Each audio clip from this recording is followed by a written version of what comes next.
Price TV. Subscribe now.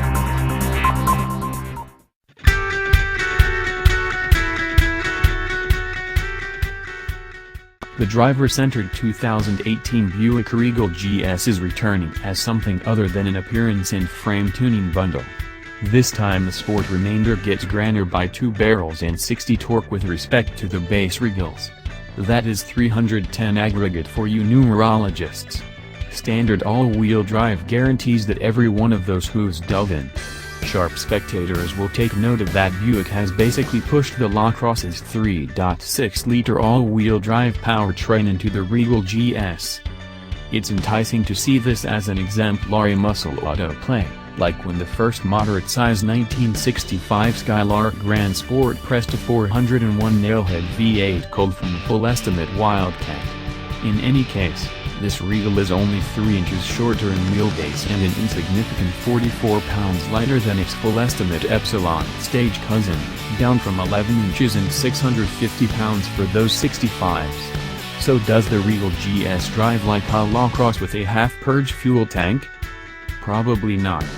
Genuine, the equipment is basically the same, and with close and distinguishable weight to power and equal adapting, they may neck and neck finish the race that will never happen.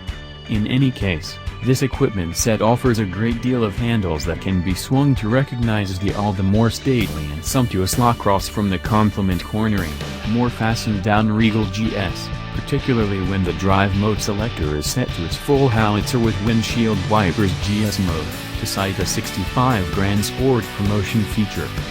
The all-wheel drive framework battles understeer, and torque steer, by sending far more torque behind.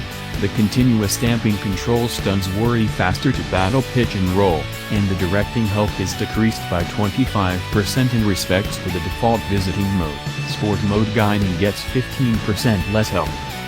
The halfway sport setting is modified to part the distinction between the default visit and GS mode settings. However, its transmission, suspension, directing, and AWD settings can be redone. Those spool valve type CDC stunts can evaluate conditions and modify damping rates 500 times each second. However, by conditions never request that they roll out the numerous improvements in a solitary second. At the point when gotten some information about the damping rate changes between modes, Boss designer Martin Hayes clarified that there's no set rate contrast between modes.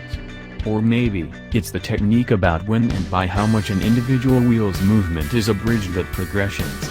What's more, in spite of the fact that the standard Regal Sportback's ride quality was kind of the objective for the GS default tour mode, the 19-inch moving stock give the GS its own particular interesting feel. Note that the fancier hyper-swagger front suspension was never again regarded vital, with standard all-wheel drive, as that plan's greatest advantage is in torque steer decrease. Amid a frolic through some delightful moving, winding byways north of Atlanta, the Regal GS exhibited a tranquil, form capability. The Auto's 9-speed program naturally chose the right apparatus for each corner exit, downshifting in a flash to arrive at the ideal spot on the V6's more extensive torque bend. Those 4-cylinder Brembo front brakes chomp down on their 13.6-inch circles easily and unquestionably. These greater brakes are imparted to the superior Opel Insignia OPC. The 19-inch wheels, down from the last GS20s, and 245/40 Continental Pro Contact TX tires convey mark-fitting ride consistency, even in GS mode, with insignificant tire screech, aside from when executing a J-turn, which we were urged to do. We never saw the motor's chamber deactivation V4 mode, and the auto stop/begin framework did its thing inconspicuously.